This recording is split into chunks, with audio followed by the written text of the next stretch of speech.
Hello my friends, let's go straight to the front line. So Kherson city, Russia is planning the landing operation in this part. Everything is looking like it's up to happen this month or the next one. For now, Russia is fully in for the preparations, and the first step for them is to destroy the bridge which is connecting the city center, the major part, and this industrial part. Just for a single day today, Russia dropped 7 of the aviation gliding bombs directly on the bridge. Well, not every bomb hit the bridge, it is still significantly damaged and not being destroyed completely, but if Russia continues their attacks, aviation strikes, the bridge might be ended in the next few days. And it's the only robust supply line for this area. Well, you have also the railroad bridge, but you can just partially use it for supplies. The main one is this. So this entire island could be just isolated. Well, the important part of the island is this industrial area and also this line of dachi, small buildings. The rest is just this swampy, lakey area, so if Russia starts their landing operation,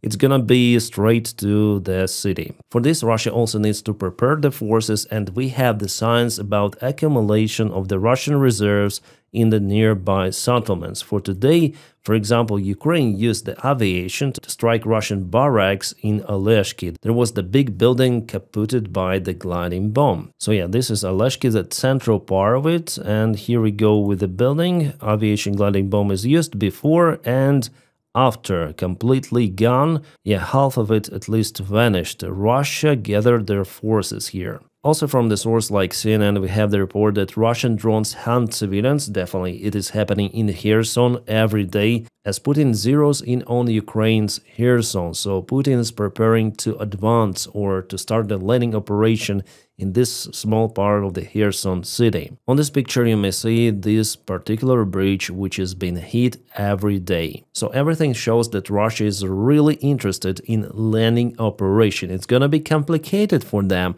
but it is possible for it to be started quite soon. For Ukraine, the main thing is to overcome logistics difficulties. But if the bridge is gone, it's gonna be very difficult to send new reinforcements, food supplies, water, ammunition, everything. So I would say that yes, it is almost inevitable that Russia would land in this part of the Kherson city, and next they may try to land in the main part. Yeah, it's an ambitious operation, but Russia attacks in many other areas of Ukraine, and in many of the places they have success. They move slowly, but they gain the ground, and there is the political will from the Putin circle, from the Russian military command, to start this operation in Kherson, because they put this city as well as all of the Kherson region in their constitution. Here we have the fresh attack image on the bridge. It was struck by the Russian aviation, so you see Russia aims towards the bridge and how far their bombs fall down. So it's not a precise weaponry. So from all, just a single one hits the bridge and creates one more hole out there. All of the others hit nearby and even water. So Russia is still outdated with their aviation bomb technology.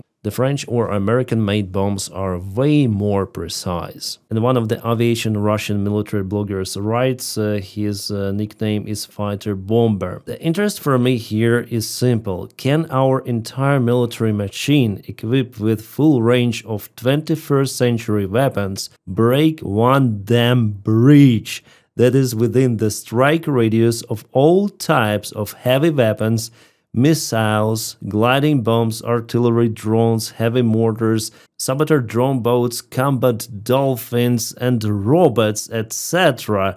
So, are they gonna be successful? The length of the bridge is 250 meters, the width is 15 meters. It is clear that our military experts destroyed it a week ago. He means the fake Russian reports about their achievements. But it is good that I'm not a military expert and would personally like to see the result and rejoice that we really can destroy this bridge. Now he says that the score is 6-0 in favor of the bridge because 6 bombs hit the bridge. But still, it is usable for Ukrainian military. This is hilarious sometimes to read those Russian military bloggers. But yeah, eventually Russia has the power to kaput this bridge. In a few days, they might do it little by little. And now you understand that Russia is unable to cut supplies for Ukrainian logistics in general because there are way bigger bridges, for example, in Kyiv city, in Dnipro, Zaporizhia, that go through the Dnipro river. So Russia just cannot do anything with it because for many days they cannot even kaput this freaking small bridge in very close proximity to their positions. Alright guys, now let's go to Saki, Novofedorovka military airfield. It was hit, according to Ukrainian reports, 3 days ago. And finally, I have satellite images to share, so I have the confirmation that indeed there was the strike of Ukrainian drones at the place.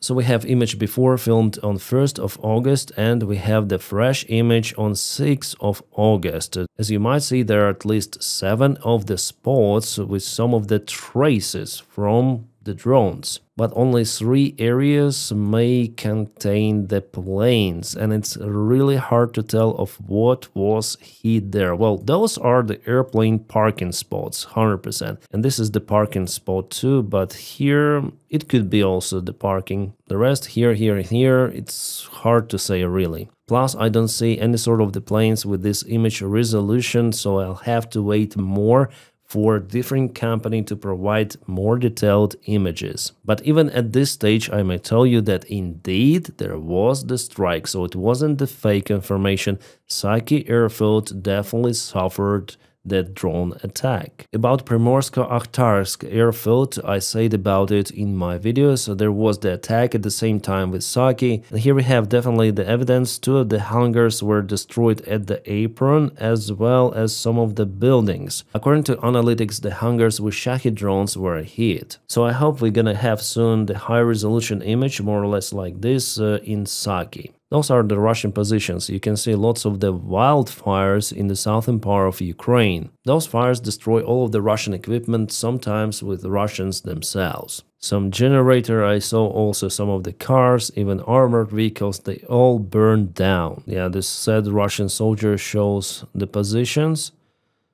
All of the generators, are they collecting those generators here? Too many? All of them are gone. And this is the Russian UAZ vehicle with electronic warfare on the top. And yeah, it's too late to eliminate the fire. By the way guys, about vehicles, unfortunately in our army we also have vehicle losses, so my idea that I want to start the stream fundraise with my Finnish friends. I trust this volunteer fund and we already collected the funds for the fire truck. So I'm gonna start the live stream this evening to collect the funds for cars. What kind of cars, it will be up to volunteers to decide, maybe pickup trucks or maybe some of the vans. So the stream is going to be at 7 p.m. Kyiv time. And here is the T-55 tank in Zaporizhia, also burned down. Russia is using those ancient tanks. Wow. You may say that it doesn't even have the extra armor. Probably Russia wanted to convert it into the hangar tank, or they used it as some sort of the dot because it buried below the ground level. Right guys, now let's go back to the frontline updates. So we have some of the changes. Unfortunately, they're not so good for Ukraine. Russia takes more territories. So it was yesterday, it is today in Kupiansk, Kharkiv Oblast. Russia continued to expand with this kind of the narrow, I would say, attack vector, but they have already created this bridgehead, and I would say that the fights are ongoing in the city outskirts or within the city line. Yeah, you may see they already touching the streets with some of the buildings. If we go to the satellite image, you see that they're in this forest patch. Yeah, not a good situation. It's the big threat, especially that those attacks are happening behind Oskil River. Russians were capable to cross it here and advance here. Really a problem in Ukrainian defense in Kupiansk direction. Before, the defense was really robust, especially in Sinkivka, where Russia tried to attack several of the times throughout a couple of the years, and still Ukraine repelled many of the Russian attacks. Russians lost more than 2,000 of the troops there in this village alone, but now it's totally a different story. Plus, there is kind of the significant movement of the Russian army in Sreblansky forest. So it was yesterday, it is today. Before, there were hard fights between Ukrainian and Russian armies for many years, 2 years at least. For a long time period, Ukraine actually had the advantage in this forest, but now Russia takes initiative. All is the Liman direction, because this is the main settlement here, and Russia also tries to go to Syrsk. In general, they're trying to offense, as you may see, from any possible point.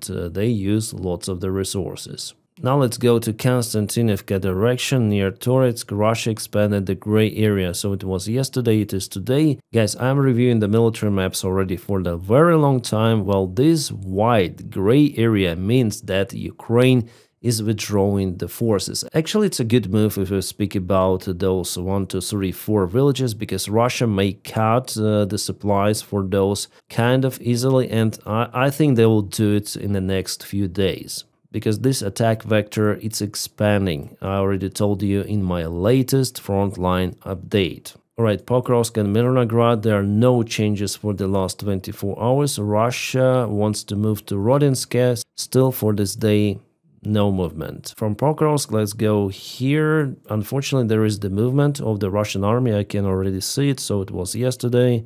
It is today. Expansion of the gray area, expansion of the red controlled Russian zone. Not good, but at least towards Temerivka there is no further movement. Okay.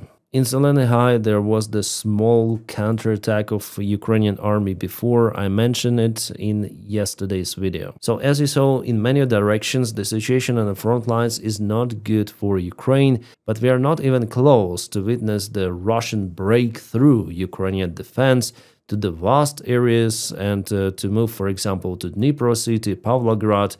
No, it's not happening like that. Russia still attacks, but they scroll little by little. It's not the fast movement at all. But for Ukraine, I would say it's harder now, because Russia tries to use as many forces as they can during the summer campaign. Oh my god, what is this? The Russian scooter forces were spotted on the way to Chasiv Yar from Bakhmut. Yeah, they were spotted near Bakhmut, Ivanivsk, and probably they took the road to go to Chasiv Yar. And on the way close to the Chasiv Yar over here, they were kaputted. This is the video. Some of the Russian armored vehicles are staying there forever, and I cannot show you more, guys. Unfortunately, sorry, it's the YouTube stuff. Port of Novorossiysk, I heard some of the kabooms happening in the night sky or early morning sky. Yeah, definitely. It is happening by the time I'm recording this video. So Ukraine launches one more drone attack on Russia, but it is only the response on the Russian attack on Ukraine. So this is Surovikino, the town in Russian Federation, and there is some sort of the kaboom. Locals reported about the fire in the Russian oil storage. And this is in Ukraine, filmed from Romania. Actually, you see how close Russia launches their strikes. This is the gas hub, which is used to transfer Azerbaijani gas to Europe. And Russia hits it. Zelensky already said that it was the strike on Azerbaijani gas infrastructure. Yeah, it is located in Ukraine, but very close to the NATO and European border and used by European Union countries to receive the gas, not from Russia. So that is how Putin wants to push Azerbaijan even more, and that is how he gets rid of his competitors. Okay, Zelensky again visits somewhere close to the front lines, this time in the Sumy region. Few days ago he visited the place not far away from Vovchansk in Kharkiv, and he shows that definitely he's not like Putin. He is there close to the front lines. Okay, I think it's gonna be the topic, the big topic for maybe tomorrow's video. Belarus receives Russian soldiers for the military drills which are planned for this autumn. The drills are called West 2025 and they're gonna start in September. And guys, I'm honestly concerned that it could be a new big military provocation done by Belarus and Russia all together, And there are some not good signs happening inside Belarus military, because it seems like they're getting ready to implement the martial law even. But I'll tell you more tomorrow about the case. And guys, please don't forget to check out my channel. It is called Davydov, the channel you're watching me right now. So today I filmed 3 more videos. This is the 4th one. And tomorrow I'm gonna film even more. And why am I so freaking productive? Well, because of you. You support me on Patreon. So guys, if you want to support me more, you may join me on Patreon. The link for it is in the video description right below. But if you don't have that opportunity, you might just press your like to this video, and by doing so, you also help to propel this video throughout YouTube algorithms. Thank you so much. And my friends, I wish you all a peaceful sky wherever you are, and have a great time.